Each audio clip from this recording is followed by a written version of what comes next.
les traemos el segundo video de lo que es la historia de la filosofía. Pero como dijimos en el primer video, vamos a hablar de la filosofía medieval. ¿Qué es la filosofía medieval? La filosofía medieval es la siguiente etapa de lo que llevaría la filosofía griega o la filosofía antigua, la cual es la primera etapa que se vio en el video anterior, que puedes revisar si tienes duda y quieres saber cuál es la filosofía antigua o filosofía griega, ya que la filosofía sale de los pensantes de la antigua Grecia y de las ciudades asociadas con Grecia y alrededores, ¿ok?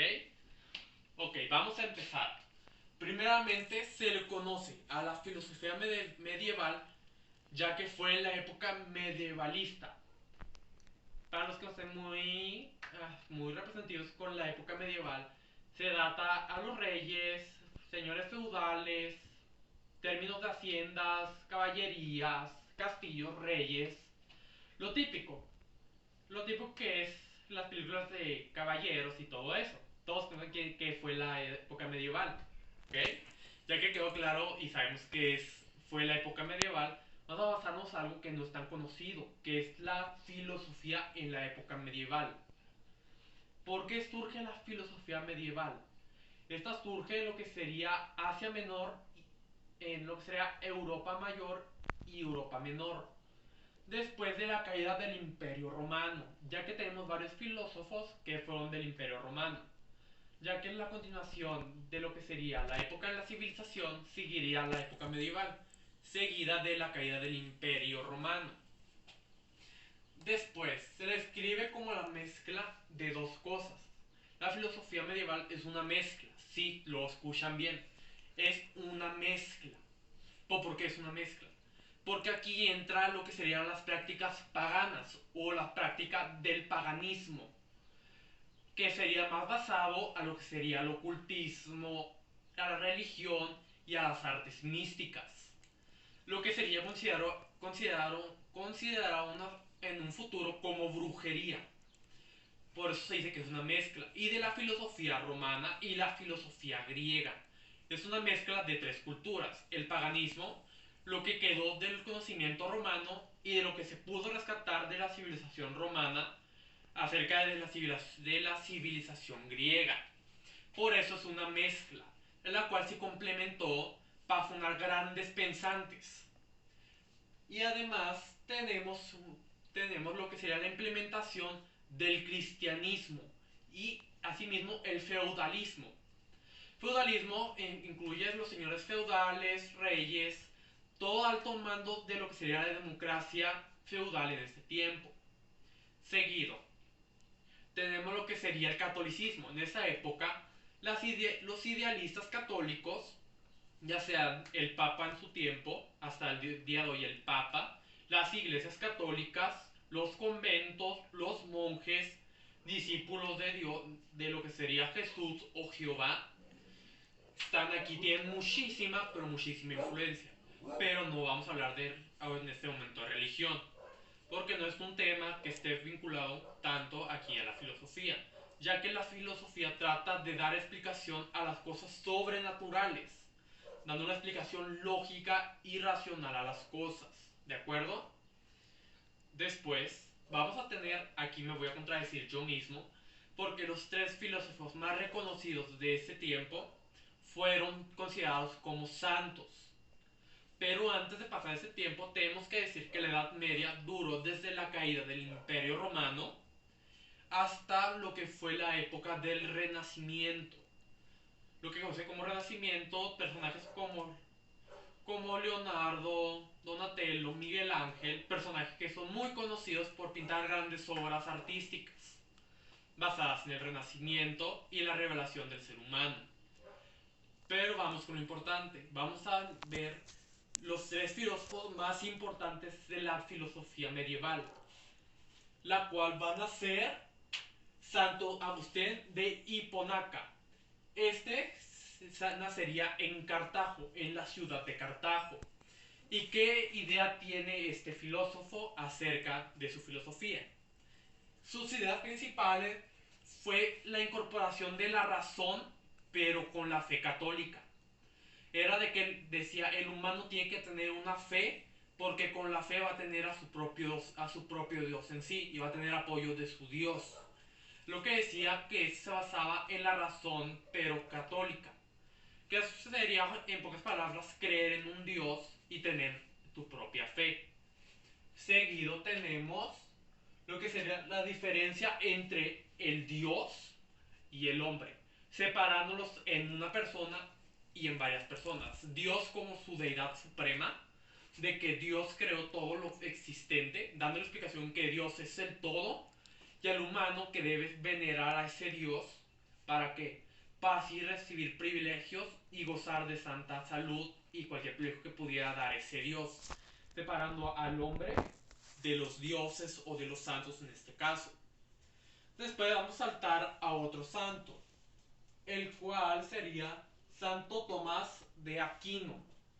Santo Tomás de Aquino fue un santo el cual tuvo unas ideologías muy distintas, ya que él clasificaba, no tan, se basaba en las enseñanzas de Agustín de Hiponaca, seguía sus enseñanzas, pero basándose que había dos clases de seres, separando lo divino de lo natural, o en ese caso del plano humano, diciendo que había tanto bien como mal y que las personas actuaban de conforme fueran ese tipo de persona o ese tipo de ser. Dando que no solo había deidades, que había deidades de esto, deidad de lo otro, santos y una dinastía entre santos y dioses, al igual que las dinastías como humanos. Serían estas dos pensantes, tratando de darle explicación contradiciéndola a lo que sería la filosofía griega, que daba uso de la razón quitando la mitología. En cuestión de lo medieval, de lo que sería la filosofía medieval, tratan de incorporar el catolicismo al pensamiento lógico-filosófico, incluyendo y metiendo a un dios. ¿Para qué? Para que este dios sea el creador y sea el progenitor de este mismo. Eso sería el pensamiento básico de lo que sería la filosofía medieval. Y como este tema es muy pero muy corto, ya que solo tenemos dos filósofos importantes, tenemos un tercer filósofo, pero se basa en las mismas ideologías. Trata de que existe el hombre, existe el dios, existen sus dinastías, existen sus alabanzas, todo. Es lo que trataría estos temas. Vamos a pasar a lo más y ya muy relevante. Nos basaríamos a filósofos de la actualidad. ¿Por cómo nos basamos en la actualidad? Ya nos basamos después del Renacimiento. Ya sería en la época de exploración mesoamericana, ya en la partición de primeros gobiernos, de las apariciones de los primeros gobiernos, en la aparición de dinastías, de imperios, ya no tanto basado en un señor feudal, ya va más basado a la democracia y a presidencias estables entre países, ciudades y países democráticos. Ya sería más basado. Primeramente vamos a poner tres filósofos que son ejemplos de lo que es, ya que esta época abarca desde 1900, así es, desde 1900 hasta la actualidad. Hablamos de ya un siglo y 20 años y 21 años de historia filosófica. Que si podemos, cada filósofo que ha dejado algo bueno en la humanidad, creo que este video estaría de una hora, simplemente más. Por eso hoy nomás vamos a ver a tres filósofos, el cual va a ser Jürgen Habermas, el cual el cual nació en 1929.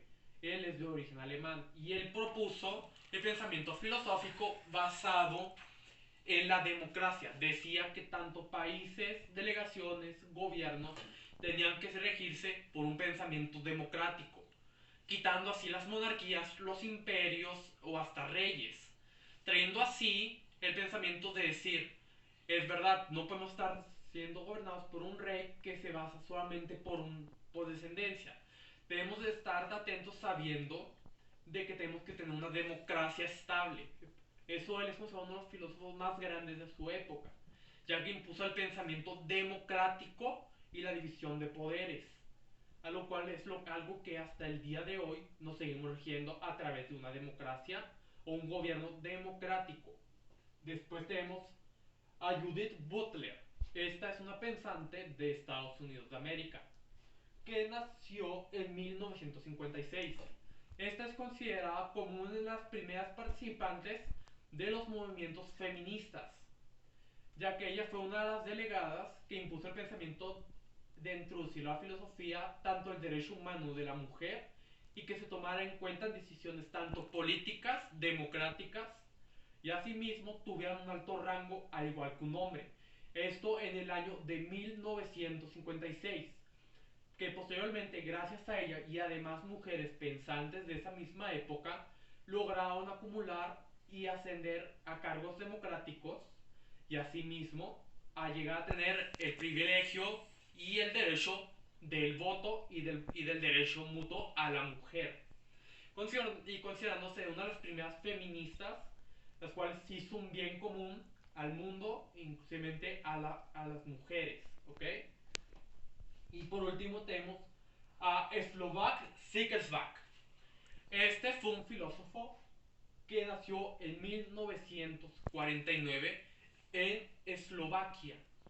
Este fue un filósofo del lado europeo, el cual tuvo un pensamiento filosófico basado en la teoría de la lógica. Sí, estamos basando, sabemos que hay muchos filósofos que ya empezaron a usar la lógica. Sí, como podemos ver a Tales de Mileto, Arquímedes, Aristóteles, Pitágoras, que usaban el uso de la razón, basados en su lógica. Pero este decía que la lógica era un fundamento principal del razonamiento humano, ya que con esto explicó que cada reacción hay una acción. Y asimismo impulsó conocimientos gracias a él sobre el pensamiento propio de la humanidad. Y estos son solamente tres filósofos de la actualidad, porque de ellos descienden lo que ya sería el pensamiento matemático, el pensamiento científico, el pensamiento arcaico, el pensamiento lógico-matemático, y así un sinfín de ramas que derivaron de la simple idea de encontrar lógica a lo que pasaba. Perdón. Y, y ya esto sería el final del segundo video.